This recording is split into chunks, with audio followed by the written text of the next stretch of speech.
the bottom line is there's so many people that have reached the level of success that the Kardashians reached 15 years ago. Yeah. That's my point moment. is like, there's so many people that have gotten to that point, but the fact that they were able to take that level of success and catapult themselves into global stardom, fame, and wealth, like generational type wealth from seemingly nothing, meaning like none of them were actors or whatever.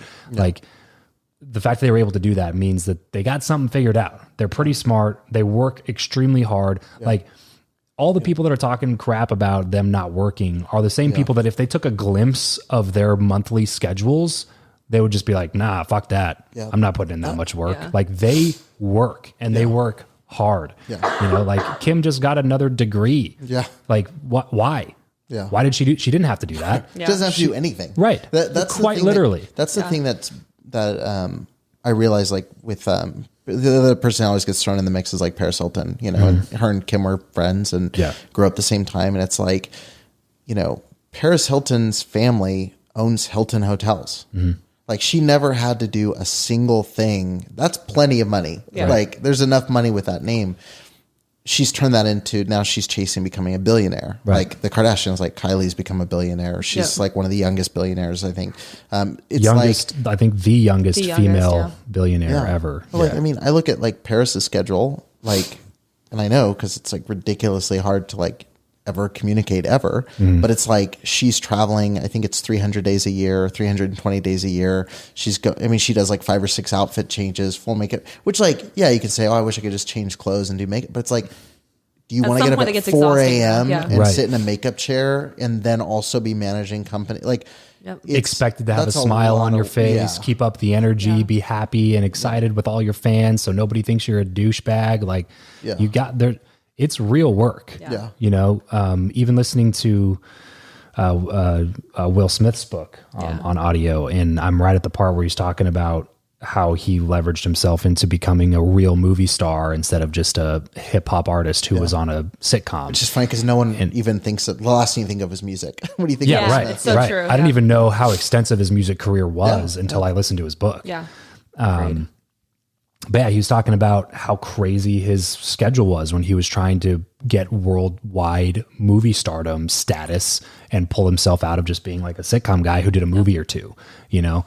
And he was talking about how he would wrap Fresh Prince filming on Friday, and then he would jump on a flight to Europe for Saturday, and then he would do press tour all day Saturday, part of the day Sunday, hop on a flight, come back to be ready to work Monday morning for Fresh Prince. And then he was looking at the tour schedules of the biggest movie stars at the time, like Tom Cruise, and basically dissecting, you know, how much work they were putting in to get in front of people. And he was like, man, I physically can't do this much work because I'm still doing Fresh Prince. I'm still working on these other things. I physically can't do this. How do I compete with people like this?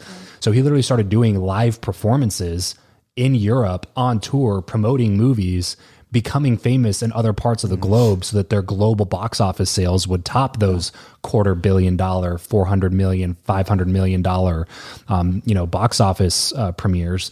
And then he would go out, do a live show in front of thousands of people for free in a foreign country just to promote the movie so that next movie he booked, he would get paid more up front and he would get paid more royalties and people would trust him to sell more movies abroad because he built his fan base overseas. Like this is the kind of stuff that these people do that we take for granted and we look at it and we go, well, they just got lucky or they got put in the right situation. It's like luck, in my opinion, luck always has something to do with success. There's always a form of luck that's in the mixture, the magic formula of success. The audience still has to accept you, you know, you still have, there's of timing in the industry. There's, you know, there's so many things that I think that fall around that.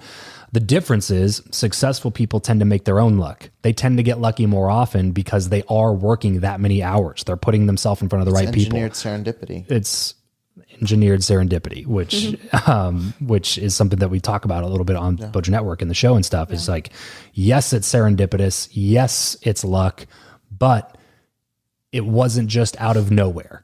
Like they're not just sitting on their couch smoking weed, eating Doritos, and watching TV all day, and then get a phone call from an agent's like, you're a movie star. Like, that's not how it works. Yeah. Like, that's not how it works on a reality TV star either. Yeah. Like, it's still a ton of work. And like people, like I said, I think it's basically just a bunch of people that want to feel better about themselves. So they don't want to admit that the Kardashians potentially maybe might work a little bit more than they do, because well, they just don't do anything.